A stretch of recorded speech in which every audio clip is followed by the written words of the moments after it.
नमस्कार साथियों, स्वागत है आप सभी का हमारे इस बेहद महत्वपूर्ण वीडियो में। मैं हूं सुधीर। साथियों, जरा अपनी आंखें बंद कीजिए और उस दृश्य की कल्पना कीजिए। आप अपने जीवन साथी का हाथ थामे एक नए आशियाने के सपने के साथ किराए का घर देखने निकले हैं।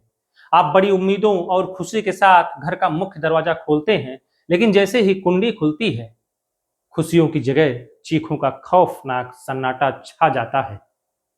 सामने से एक ऐसा जानवर निकलता है जिसे सदियों से इंसान का सबसे वफादार दोस्त कहा गया है, लेकिन उस पल वो दोस्त नहीं बल्कि साक्षात यमराज बनकर आपके सामने खड़ा हो जाता है।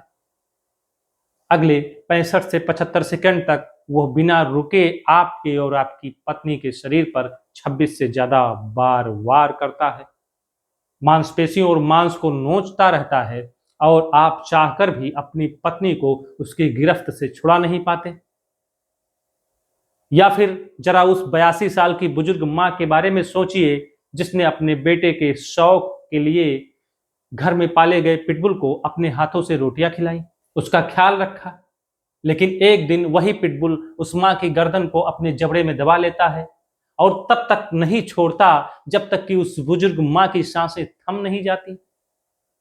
साथियों, आज की यह चर्चा सिर्फ एक सामान्य खबर नहीं है। यह चर्चा उस खौफ की, उस दर्द की और उस बेबसी की है जो आज हमारे देश के दर्जनों शहरों में पैर पसार चुका है। हाल ही में मीडिया और समाचारों में एक खबर और वीडियो तेजी से छाया रहा, जिसने पूरे देश को झकझोर कर रख दिया। जहां एक पालतू पिटबुल ने इंसान पर भीषण हमला करके शरीर को 77 से अधिक बार काटा और छत विछत कर दिया। सवाल ये उठता है कि आखिर ऐसा क्या होता है इस नस्ल के भीतर? क्यों यह कुत्ता अपने ही मालिक का खून बहने तक उसका मांस नोचता रहता है? आज के इस विशेष सत्र में हम केवल भावनाओं में बहकर बात नहीं करेंगे, हम इस पूरे मुद्दे की परत दर परत पड़ताल करेंगे। हम जानेंगे कि पटियाला से लेकर लखनऊ और अमेरिका तक क्या क्या हुआ। पिटबुल की आनुवांशिकी में ऐसा क्या छिपा है, विज्ञान क्या कहता है और हमारे देश का कानून और अदालतें इस पर क्या स्टैंड ले रही हैं। आइए पूरे मामले को विस्तार से समझते हैं। साथियों, आइए सबसे पहले उस हालिया घटना का विश्लेषण करते हैं जिसने पंजाब को हिला कर रख दिया। घटना पंजाब के एक इलाके की है जहां एक दंपत्ति अपना किराए का घर ढूंढने निकले थे। उन्हें क्या पता था कि जिस मकान को वे देखने जा रहे हैं वहां मौत उनका इंतजार कर रही है। जैसे ही उन्होंने घर के मुख्य द्वार की कुंडी खोली, अंदर से एक पालतू पिटबुल निकला और उसने सीधा पत्नी पर हमला कर दिया। सीसीटीवी फुटेज के जो आंकड़े सामने आए हैं वह रोंगटे खड़े कर देने वाले हैं। महज 65 से 75 सेकंड के भीतर उस कुत्ते ने दंपति पर 26 से अधिक बार घातक वार किए। पति अपनी पत्नी को बचाने के लिए कुत्ते से भिड़ गया, लेकिन कुत्ता रुकने का नाम नहीं ले रहा था। स्थानीय निवासियों ने जब डंडों से उस पिटबुल पर ताबड़तोड़ वार किए, तब जाकर उसने उस दंपति को छोड़ा। पत्नी का दाहिना कंधा और बांह पूरी तरह नोच दिया गया था, जिसके बाद उन्हें अस्पताल में आपातकालीन सर्जरी से गुजरना पड़ा, जबकि उनके पति के पूरे शरीर पर अनगिनत टांके आए। लेकिन साथियों, क्या यह पटियाला की अकेली घटना है? बिल्कुल नहीं। जरा लखनऊ के कैसरबाग कांड को याद कीजिए। वर्ष 2022 की बात है। 82 वर्षीय सेवानिवृत्त शिक्षिका अपने घर की छत पर टहल रही थी। उनके बेटे ने बड़े शौक से ब्राउनी नाम का पिटबुल पाला था। अचानक उस कुत्ते ने अपनी ही मालकिन पर हमला कर दिया। पड़ोसी चीखते रहे, लेकिन जब तक दरवाजा खुला तब तक मालकिन का पेट, चेहरा और हाथ छिन्न भिन्न हो चुके थे। पोस्टमार्टम रिपोर्ट जब आई तो डॉक्टरों के भी होश उड़ गए। उनके शरीर पर 80 से ज्यादा गहरे घाव थे। अत्यधिक रक्तस्राव के कारण उन्होंने दम तोड़ दिया। अगर आपको लगता है कि यह सिर्फ भारत तक सीमित है, तो अंतर्राष्ट्रीय आंकड़ों पर नजर डालिए। हाल ही में अमेरिका के सैन एंटोनियो टेक्सास में 32 वर्षीय साइमन लाइक को उनके ही पालतू बुल ब्रीड कुत्ते ने उनके घर के भीतर मौत के घाट उतार दिया। प्रत्यक्षदर्शियों ने कुत्ते का ध्यान भटकाने के लिए पिज्जा तक फेंका, लेकिन उस जानवर की आक्रामकता पर कोई असर नहीं हुआ। फॉरेंसिक जांच में मौत का कारण डॉग मॉलिंग यानी कुत्ते द्वारा शरीर को नोचे जाने से उत्पन्न जटिलताएं दर्ज किया गया। इसी तरह दिल्ली के प्रेम नगर में एक 6 साल के मासूम बच्चे का कान पिटबुल ने काटकर अलग कर दिया, जिसे वापस जोड़ने के लिए डॉक्टरों को 11 घंटे की कठिन माइक्रो सर्जरी करनी पड़ी। बुराड़ी में 18 महीने की बच्ची के पैर की हड्डी तोड़ दी गई। चेन्नई में 48 वर्षीय मालिक की गर्दन दबाकर हत्या कर दी गई और गोवा के अंजुना में 7 साल के बच्चे को पड़ोसी के पिटबुल ने मार डाला। मैक्सिको और होंडुरास से भी ऐसी ही दुखद खबरें लगातार आती रही हैं, जहां घर के मालिकों को उनके ही कुत्तों ने मार डाला। साथियों, सवाल यह उठता है कि जिस जानवर को हम वफादार कहते हैं वह अचानक इतना खूंखार कैसे हो जाता है। आइए अब इसके वैज्ञानिक और जैविक कारणों की ओर बढ़ते हैं। साथियों, अब आते हैं सबसे महत्वपूर्ण और वैज्ञानिक पहलू पर। कई लोग तर्क देते हैं कि कुत्ता बुरा नहीं होता, मालिक का पालन पोषण बुरा होता है। लेकिन क्या विज्ञान भी यही कहता है? आइए आनुवांशिकी और इतिहास के पन्नों को पलटते हैं। दोस्तों, पिटबुल शब्द असल में किसी एक नस्ल का नाम नहीं है। यह अमेरिकन पिटबुल टेरियर, अमेरिकन स्टॉफर्ड शायर टेरियर, स्टॉफर्ड शायर बुल टेरियर और अमेरिकन बुली जैसी नस्लों का एक समूह है। 19वीं शताब्दी के ब्रिटेन में ओल्ड इंग्लिश बुलडॉग और ओल्ड इंग्लिश टेरियर का संकरण करके इस नस्ल को तैयार किया गया था। इसका मुख्य उद्देश्य क्या था? इसका उद्देश्य था बुल बैटिंग यानी सांडों से कुत्तों को लड़ाना और गड्ढों में कुत्तों की खूनी लड़ाई कराना। चयनात्मक प्रजनन के जरिए पिटबुल के अंदर एक विशेष गुण विकसित किया गया, जिसे एनिमल बिहेवियर में गेमनेस कहा जाता है। गेमनेस का अर्थ है अत्यधिक दर्द, चोट या भारी रक्तस्राव के बावजूद पीछे ना हटना और अंतिम सांस तक हमला जारी रखना। एक सामान्य कुत्ता जैसे लेब्राडोर या जर्मन शेफर्ड जब दर्द महसूस करता है या उसे लाठी पड़ती है तो वो पीछे हट जाता है या भाग जाता है। लेकिन पिटबुल पर जब लाठी या प्रहार भी किया जाता है तो उसका आक्रामक एड्रेनालिन और बढ़ जाता है और वो अपनी पकड़ ढीली नहीं करता। इसके अलावा एक आम कुत्ता जब काटता है तो उसका पैटर्न होता है बाइट एंड रिलीज, यानी काटना और छोड़ देना। लेकिन पिटबुल की शारीरिक रचना ऐसी बनी है कि उसका पैटर्न होता है होल्ड एंड लॉक तथा लैच एंड सेक।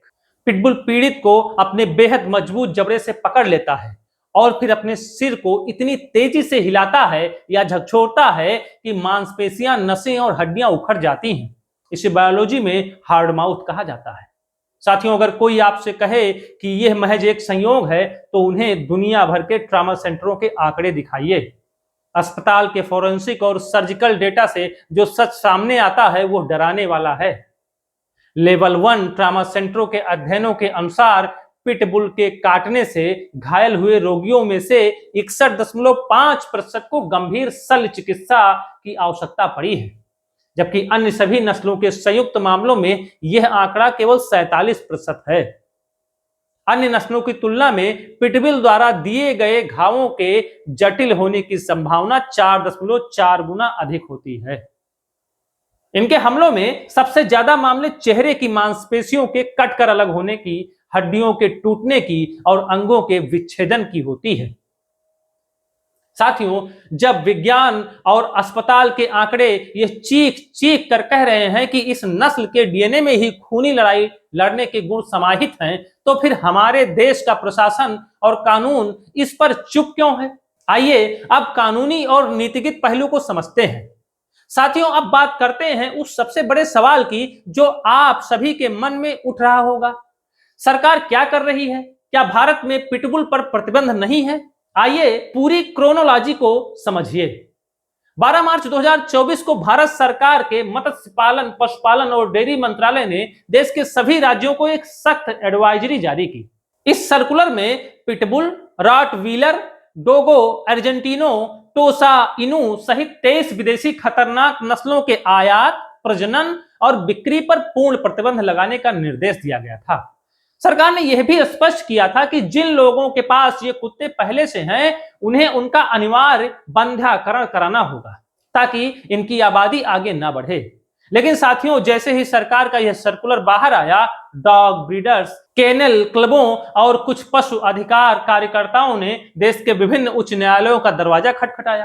कर्नाटक उच्च न्यायालय ने अप्रैल 2024 में केंद्र सरकार के इस सर्कुलर को रद्द कर दिया।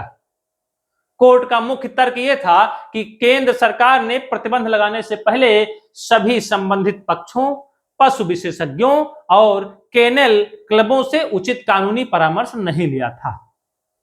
इसका परिणाम यह हुआ कि पूरे देश में एक समान प्रतिबंध लागू करने का केंद्रीय प्रयास कानूनी अड़चनों में फंस गया। केंद्रीय नीति अटकने के बाद अब अलग अलग राज्यों और नगर निगमों ने अपने अपने स्तर पर बायलॉज बनाना शुरू किया है। चंडीगढ़ पेट बायलॉज 2025 के तहत अमेरिकन पिटबुल सहित कई खतरनाक नस्लों को पालने पर शहर में पूरी तरह रोक लगा दी गई है। झारखंड में भी पिटबुल और रॉटवीलर की नई खरीद और बिक्री पर बैन लगा दिया गया है। गाजियाबाद, नोएडा और लखनऊ जैसे शहरों में पिटबुल पालने के लिए सख्त नियम, भारी जुर्माना, लाइसेंस और पड़ोसियों से एनओसी अनिवार्य कर दी गई है। लेकिन साथियों, सवाल यह है कि जब तक एक शहर से दूसरे शहर नियम बदलेंगे और लोग अवैध रूप से बैकयार्ड ब्रीडिंग कराते रहेंगे, तब तक क्या आम आदमी का जीवन सुरक्षित हो पाएगा? साथियों, इस पूरे विश्लेषण के बाद अंत में सबसे बड़ा सवाल ये उठता है कि रास्ता क्या है, सॉल्यूशन क्या है? बात सिर्फ किसी कुत्ते से नफरत करने की नहीं है। जानवर अपनी आनुवांशिक प्रकृति से संचालित होता है, लेकिन इंसान अपनी बुद्धि और अपनी जिम्मेदारी से संचालित होता है। जब आप एक ऐसा जानवर अपने घर लाते हैं जिसे सदियों से केवल खूनी लड़ाई लड़ने के लिए तैयार किया गया है और उसे एक छोटी सी अपार्टमेंट, लिफ्ट या रिहायशी कॉलोनी में बांध कर रखते हैं, तो आप न सिर्फ अपने पड़ोसियों की जान खतरे में डाल रहे हैं, बल्कि उस जानवर के साथ भी अन्याय कर रहे हैं। सोचिए साथियों, उस मासूम बच्चे के पिता पर क्या बीतती होगी जब वो अपने बच्चे का कटा हुआ कान हाथ में लेकर अस्पताल के चक्कर काटता है। उस बेटे के दिल पर क्या गुजरी होगी जिसने अपने शौक के लिए कुत्ता पाला और उसी कुत्ते ने उसकी जन्म देने वाली मां को नोच नोच कर मार डाला।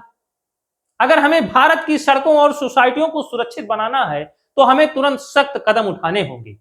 केंद्र सरकार को सभी कानूनी प्रक्रियाओं का पालन करते हुए और विशेषज्ञ समितियों की रिपोर्ट के आधार पर खतरनाक आक्रामक नस्लों के व्यवहारिक प्रजनन पर पूर्ण बैन लगाना होगा। यदि किसी पालतू कुत्ते के हमले से किसी नागरिक की मृत्यु होती है या वह गंभीर रूप से घायल होता है, तो कुत्ते के मालिक के खिलाफ गैर इरादतन हत्या जैसी गंभीर धाराओं के तहत आपराधिक केस दर्ज होना चाहिए। यदि आपके पास कोई भी बड़ा या शक्तिशाली कुत्ता है तो उसे सार्वजनिक स्थानों पर बिना मोजल यानी मुंह की जाली और मजबूत लीज के घुमाने पर भारी जुर्माना, लाइसेंस रद्द करने की व्यवस्था होनी चाहिए। साथ ही इंटरनेट और सोशल मीडिया के जरिए बिना रजिस्ट्रेशन के बेचे जा रहे आक्रामक कुत्तों के काले कारोबार को तुरंत बंद कराना होगा।